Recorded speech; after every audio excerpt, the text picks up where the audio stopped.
Ganito ang eksena nang maganap ang unang people power sa EDSA, kung saan dahil sa pagkakapas lang kay Ninoy Aquino ay nabigyan ng malaking simpatya ng mga Pilipino si Corazon Aquino na nagugat naman upang kunin ang suporta ng taong bayan para pabagsakin ang dating Pangulo, at sa kasalukuyang panahon nga ay tila may nagpaplano na naman na maulit ang kasaysayang ito.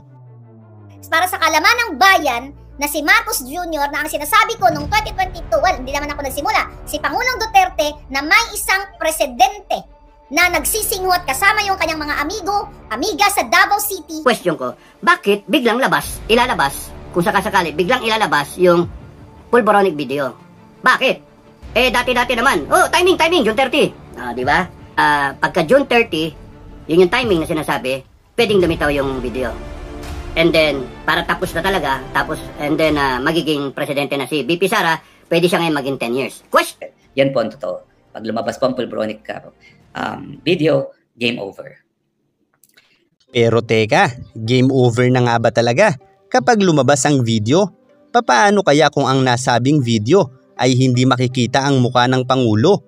Magiging sapat na ebidensya ba ito para mapatalsik ang kasalukuyang Pangulo? Base kasi sa pagkakatugma-tugma ng mga videong ito, ay tila kinukondisyon na nila ang pag-iisip ng mga Pilipino na talagang may ebidensya sila na mayroon ngang pulboronic video, kung saan kapag naniwala ang mga Pilipino kahit hindi pa lumalabas ang video, ay napakalaki ng posibilidad na maniwala pa rin ang mga ito kahit pa kahinahinala na si PBBM nga ang nasa ilalabas nilang video, lalo pa kung nakaplano na ang mga ito na lumusod sa EDSA para patalsikin ang Pangulo kahit wala pa ang inilalabas na video. Kaya't napakalaki talaga ng posibilidad na magdudulot ng kaguluhan ang isyong ito dahil sa patuloy na paniniwala ng mga tao dahil lamang sa ilang dokumento na kamakailan lang ay muling itinanggi ng PIDEA na sa kanila nagmula ang dokumento. Bukod pa riyan ay posibleng magkaroon muli ng isang Ninoy Aquino na pinaslang noon sa dalawang magkaibang motibo, kung saan ay ang dating Pangulo ang pinagbibintangan sa pagkakapas lang dito, subalit hindi ito napatunayan ng korte, kaya't umugong din noon ang posibilidad na ang mismong malalapit kay Ninoy Aquino ang siya nagpatumba rito dahil alam umanon nila na walang sisisihin ng mga tao kundi ang dating Pangulo.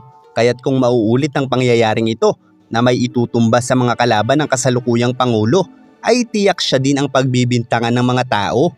Kaya't napakadelikado talaga ng expose na ito dahil sa kakampi man o sa kaaway ng naglabas ng isyong ito ay nanganganib ang kanyang buhay, lalo pa kung wala naman talagang video na ilalabas ang mga ito dahil posibleng ang kanyang buhay ang magsilbing panapal upang sabihing naagaw sa kanila ang video na tiyak ay kagagalit ng maraming Pilipino dahil nga matagal na silang napaniwala na mayroon ngang ebidensya kahit wala naman talagang nakakakita maliban sa sabi-sabi na nakita na ito ng iba. Kaya't sa madaling salita ay dalawang bagay ang pinakaposibleng pag-ugatan ng susunod na EDSA Revolution. Una ay kung may ilalabas ba talaga silang video na hindi maitatanggi na nanduroon ng Pangulo, at ang ikalawa ay kung may mangyayaring masama sa naglabas ng issue na ito na tiyak ay isisisi agad ng mga faniwalain sa kasalukuyang Pangulo. At iyan ang pinakaposibleng dahilan kung bakit hindi pinapatulan ni PBBM ang issue na ito, dahil kung magpapakita ng galit ang Pangulo sa isyong ito ay alam niyang mas magiging matibay ang paniniwala ng mga tao na tunay ngang may katotohanan ng sinasabi ng kanyang kritiko, lalo pa kung malalagay sa kapahamakan ang buhay nito. Gayunpaman kung tunay ngang mayroong video na hindi maitatanggi na si PBBM ang naririto, ay siguro naman kahit ako ay nanaisin na lang na mapatalsik ang Pangulo. Subalit hanggat walang malinaw na ebidensya ang isyong ito, ay magsisilbi lamang itong kalokohan para sa mga taong may malawak na isipan. Dahil malinaw na ang isinusulong lamang ng isyong ito ay ang posibilidad na maupo si BP Sara ng 10 taon sa pagkapangulo. Isang bagay na tila ay may kinalaman ng mga komunistang partido ng China, dahil kung mangyayari ito ay napakalaki ng posibilidad na muling bumalik ang pamahalaan bilang maka-China, kung saan ay muli itong magsusunod-sunuran sa kanila na maaaring magdulot ng tuluyang pagkawala ng ating presensya sa ating mga isla, na mangangahulugan ng tuluyang pagkawala nito sa mga Pilipino, na tiyak kapag nangyari ito ay muli na namang magwawala ang mga Pilipino. na sa kasalukuyan ay nais pabagsakin ang kasalukuyang Pangulo.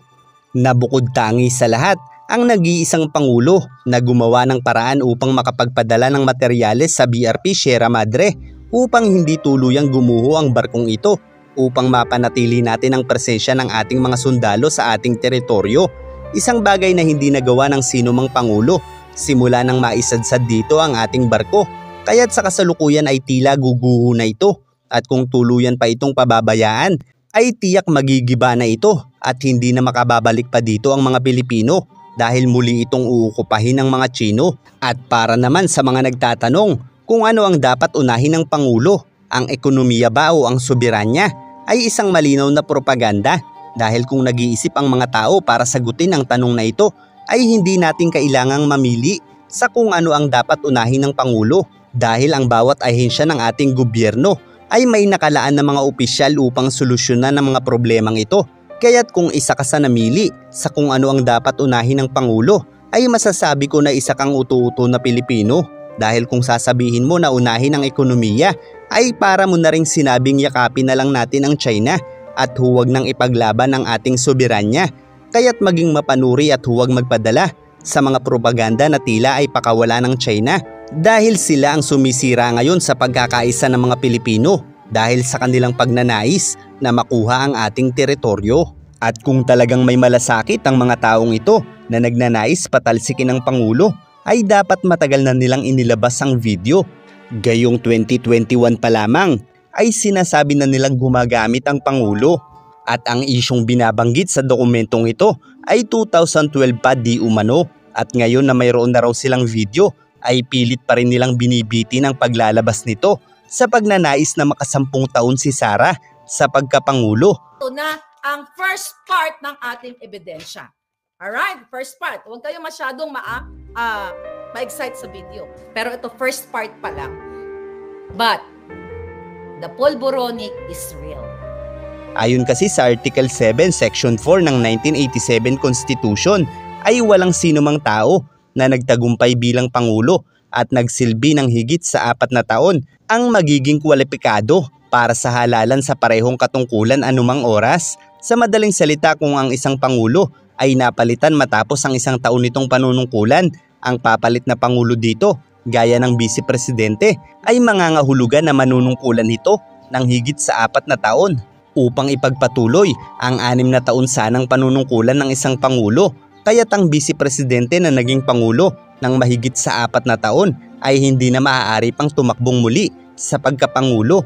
Kaya naman ayon kay retired Captain Clemente Enrique ay posibleng pinatatapos lamang ng grupo ni Maharlika ang 2 taong panunungkulan ni PBBM nang sa ganun umano kung mapapatalsik ito at maupo si Sara sa pagkapangulo ay maaari pa ulit itong tumakbo para sa susunod na halalan sa pagkapangulo na magbibigay sa kanya ng pagkakataon na makasampung taon bilang Pangulo sa palasyo.